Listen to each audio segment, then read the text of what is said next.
आज की कहानी है अनोखी सुहागरात। इस कहानी के सभी पात्र और घटनाएं काल्पनिक हैं। सुधीर को बचपन से शादी करने का बहुत शौक था। जब वो छोटा था तो अगर अपने गांव में किसी की शादी देखता तो बहुत खुश हो जाता और मन ही मन सोचता कि मैं भी जब बड़ा हो जाऊंगा तो जल्दी से शादी करूंगा। बचपन से लोग अपनी पढ़ाई लिखाई और करियर के बारे में सोचते हैं, पर सुधीर था तो सिर्फ अपनी शादी के सपने देखता। कभी कभार वो अपने दोस्तों से जब अपनी शादी के बारे में बात करता तो उसके दोस्त उसका मजाक उड़ाते, कहते, अरे यार शादी तो सबको करनी है, पर अभी से तू इतना एक्साइटेड है, पहले पढ़ लिख कर अच्छा इंसान बन जा तब शादी करना। पर सुधीर था कि उसको किसी की भी बातें समझ में नहीं आती। समय अपनी गति से चलने लगा और समय के साथ सुधीर जब बड़ा हो गया तो उसके माँ बाप ने उसकी शादी की बात कुछ लोगों से चलाई, पर दुर्भाग्यवश सुधीर की कुंडली किसी भी लड़की से मिलती नहीं थी कि जिससे उसकी शादी हो। ऐसे ही करते करते काफी वक्त गुजर गया, पर सुधीर की कुंडली किसी भी लड़की से नहीं मिली, मानो उसकी किस्मत में शादी लिखी ही ना हो। सुधीर के माता पिता भी उसकी शादी को लेकर बहुत परेशान थे, क्योंकि सुधीर घर का इकलौता बेटा था और धीरे धीरे उसकी उम्र भी निकलती जा रही थी। बचपन में सुधीर अपनी शादी को लेकर जितना ही एक्साइटेड था, बड़े होने के बाद वो उतना ही मायूस हो गया। कुछ दिन बाद तो सुधीर के लिए रिश्ता भी आना बंद हो गया, क्योंकि सुधीर की उम्र अब 35 के पार निकल रही थी। अब तो सुधीर और उसके घर वालों ने सुधीर के शादी की उम्मीद भी छोड़ दी थी। ये सब देखकर आस पड़ोस के लोग तो सुधीर का मजाक बनाने लगे कि ये बहुत अपनी शादी को लेकर उड़ता था, पर आज इसे कोई पूछता तक नहीं। अपने साथ ये सब होता हुआ देख सुधीर डिप्रेशन में जा चुका था। डिप्रेशन में जाने की वजह से सुधीर ने अपनी जान लेने की कोशिश की, पर संजोगवश उसकी माँ वहां पर आ गई और उसे बचा लिया। सुधीर इतना टूट चुका था कि वो क्या करने जा रहा है उसे कुछ समझ में नहीं आ रहा था। पर कहते हैं ना, समय सबका बदलता है। कुछ दिन बाद सुधीर की किस्मत भी रंग लाई। सुधीर के लिए एक बहुत अच्छा रिश्ता आया। सुधीर और उसके घर वालों को तो यकीन ही नहीं हो रहा था कि सुधीर के लिए भी इतनी सुंदर लड़की का रिश्ता आएगा। पर ये सच था, सुधीर के लिए एक मधु नाम की खूबसूरत लड़की का रिश्ता आया था। सुधीर की खुशी का तो ठिकाना ही नहीं था कि मधु जैसी खूबसूरत लड़की उससे शादी करने को तैयार हो जाएगी। सुधीर की जिंदगी में धीरे धीरे सब कुछ ठीक होने लगा था, पर मधु एक गरीब परिवार की बेटी थी। मधु के परिवार वालों को पैसों की जरूरत थी। वो लोग अपनी बेटी देने के बदले सुधीर से कुछ पैसे की डिमांड किए, पर सुधीर और सुधीर के घर वालों को इस बात से कोई एतराज नहीं था। मधु के घर वालों की डिमांड पर उन लोगों ने मधु के परिवार को पैसे दे दिए, क्योंकि उन्हें तो मधु जैसी अच्छी और खूबसूरत लड़की चाहिए थी, जो उन्हें मिल गई थी। कुछ दिन बाद मधु और सुधीर की सगाई हुई।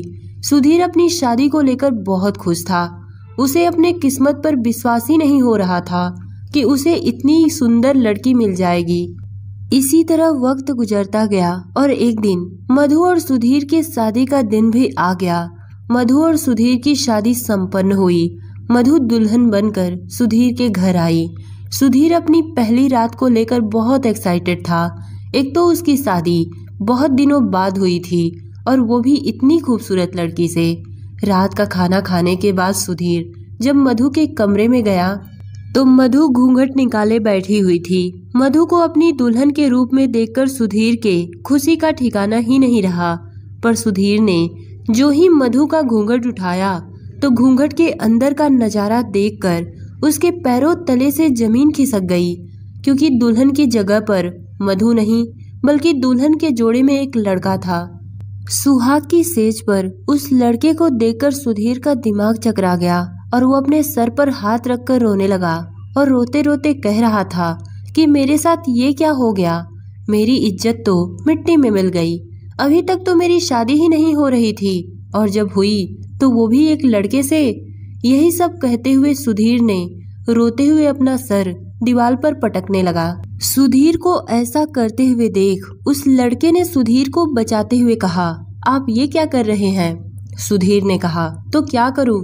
अभी कम ही मेरी इज्जत की धज्जियां उड़ी हैं। अब तुझसे शादी हो गई है तो और उड़ेंगी क्या? इससे अच्छा तो मुझे मौत ही मिल जाए। उस लड़के ने किसी तरह सुधीर को ऐसा करने से बचाया और वो सुधीर से माफी मांगता हुआ कहने लगा, मुझे माफ कर दीजिए, मैं आपके साथ ऐसा नहीं करना चाहता था। मेरा नाम मंजीत है। पहले मैं छोटे मोटे नाटक में एक्टिंग करता था। उस वक्त इन लोगों ने मुझे देखा और मुझे पैसे का लालच देकर अपने साथ काम करने को राजी कर लिया। इन लोगों ने मुझसे कहा, जो काम हम तुझसे करवाना चाहते हैं वो भी एक एक्टिंग ही है, पर इस एक्टिंग में पैसे तुझे ज्यादा मिलेंगे। मुझे भी पैसों की जरूरत थी, इसलिए मैं इन लोगों के साथ काम करने को राजी हो गया। इन लोगों ने कहा, एक्टिंग में तुझे दुल्हन का रोल करना होगा और शादी होने के बाद जब सुहाग रात की बारी आएगी तो तुझे किसी तरह खिड़की दरवाजे से वहां से निकल जाना होगा। मैंने कई शादियों में ऐसा किया और धीरे से खिड़की रास्ते निकल जाता था, पर आपके कमरे में तो खिड़की ही नहीं थी या दूसरा निकलने का कोई रास्ता कि मैं यहाँ से निकल सकूं। इसलिए मैं यहाँ फंस गया और आपने मुझे देख लिया। पर आप अपनी जान क्यों देना चाहते? सुधीर ने रोते हुए मंजीत को अपनी सारी कहानी बताई। सुधीर की दुख भरी आपबीती सुनने के बाद मंजीत ने कहा, मैं मानता हूँ कि मैंने आपके साथ साथ और कई लोगों के साथ गलत किया, पर मेरा आप सभी का दिल दुखाने का कोई इरादा नहीं था। मुझे अपनी बहन की शादी के लिए पैसों की जरूरत थी तो मैंने ये सब किया। पर आपकी दुख भरी कहानी सुनने के बाद मुझे समझ में आ गया कि ये तो जाने अनजाने में मैं बहुत बड़ा पाप कर रहा था, पर भगवान ने आज मेरी आंखें खोल दी। सुधीर जी, आज मैं अपने पाप का प्रायश्चित करता हुआ आपकी मदद करना चाहता हूँ। आप बुरा न माने तो मैं आपसे एक बात कहूँ। सुधीर ने गुस्से में कहा, अब बाकी क्या है वो भी बोल दो। मंजीत ने कहा, सुधीर जी, अब तो जो होना था वो हो गया। मुझे पता है कि ये सब करके मैंने आप लोगों के साथ बहुत बड़ा पाप किया है और इस पाप का प्रायश्चित करता हुआ मैं अपनी बहन श्रद्धा की शादी आपसे करवाना चाहता हूँ। पर सुधीर का दिल शादी नाम से टूट चुका था। उसने कहा, नहीं भाई, अब मुझसे ये सब नहीं होगा। फिर से मेरे साथ कोई धोखा हुआ तो मैं तो टूट जाऊंगा। मंजीत ने किसी तरह सुधीर को विश्वास दिलाया और अपनी बहन श्रद्धा से शादी के लिए मना लिया। मंजीत ने कहा, सुधीर जी, ये सब करने के लिए आपको मेरी बात ध्यान से सुननी होगी। अगली सुबह आप अपने घर वालों को ये मत बताइएगा कि सुहाग की सेज पर दुल्हन की जगह आपकी पत्नी मधु नहीं कोई लड़का था। उन्हें मेरे बारे में भनक भी नहीं लगनी चाहिए।